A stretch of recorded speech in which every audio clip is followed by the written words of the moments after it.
అత్తింటి వేధింపులు భరించలేక ఓ వైద్యురాలు సూసైడ్ అటెంప్ట్ చేసింది. హైదరాబాద్లోని ఎల్బీ నగర్ పరిధిలో ఈ దుర్ఘటన జరిగింది. అత్తమామ ఆడపడుచులు వేధింపులు భరించలేకపోతున్నట్టు ఓ సెల్ఫీ వీడియో తీసుకొని నిద్రమాత్రలు మింగేశారు. ఈ క్రిమి సంహారక మందును కూడా తాగినట్టు తాగేస్తుంది. ఎల్బీ నగర్ పరిధిలో ఉండే డాక్టర్ ప్రణీత ఆత్మహత్య కలకలం రేగింది. ఆమె ప్రేమించి అందరినీ ఎదిరించి సుఖేందర్ రెడ్డి అనే వ్యక్తిని పెళ్లి చేసుకుంది. వీళ్ళిద్దరికి ఒక పాప కూడా ఉంది. పెళ్లైన కొన్ని రోజుల పరిస్థితి బాగానే ఉన్నా ఆ తర్వాత వేధింపులు ప్రారంభమయ్యాయి. ఇదే విషయం తరచూ తన తల్లిదండ్రుల వద్ద చెప్పుకొని బాధపడేది. అత్తారింట్లో చిన్న చిన్న గొడవలు సాధారణమేనని సుఖేందర్తో చెబితే అన్నీ సర్దుకుంటాయని ఒప్పించారు. ఇలా ఎన్ని రోజులు ఓపిక పట్టినా పరిస్థితిలో మార్పు రాలేదు. రాను రాను వేధింపులు ఎక్కువయ్యాయి. పోలీసులకు ఫిర్యాదు కూడా చేశారు. అయినా పరిస్థితిలో మార్పు రాలేదు. పోలీసుల దర్యాప్తులో కూడా ఎలాంటి పురోగతి లేదని బాధితురాలు తన సెల్ఫీ వీడియోలో చెప్పుకొచ్చారు. పోలీసులు కూడా వారికే వత్తాసు పలుకుతున్నారని ఆరోపించారు. లా ప్రకారం వెళ్తే న్యాయం జరిగే పరిస్థితి లేదని ఆవేదన వ్యక్తం చేశారు. అత్తమామలతో పాటు ఆడపడుచులు కూడా వేధింపులకు గురి చేశారని అందరి పేర్లు చెప్పి మరీ సెల్ఫీ వీడియో తీశారు. ఇంతకాలం భరించానని ఇకపై భరించే ఓపిక తనకు లేదని అన్నారు.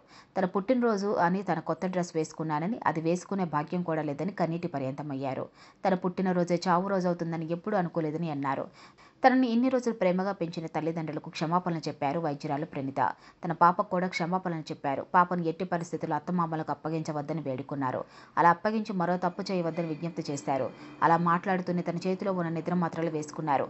మాట్లాడుతున్న టైంలో నిద్ర మాత్రలతో పాటు ఏదో పురుగుల మందు డబ్బా కూడా ముందు పెట్టుకున్నారు. ఆ సెల్ఫీ వీడియో తల్లిదండ్రులకు చేరేసరికి తాను ఉండబోనని చెప్పారు.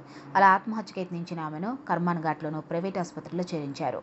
2018లో సికిందర్ రెడ్డి అనే సాఫ్ట్వేర్ ఉద్యోగి పెళ్లి చేసుకుంది. అమెరికాలో ఉండి వీళ్ళు 2021లో హైదరాబాద్ వచ్చి చంపాపేటలో ఉంటున్నారు. వీరిద్దరి మధ్య గొడవల కారణంగా విడాకుల కేసు కోర్టులో నడుస్తుంది.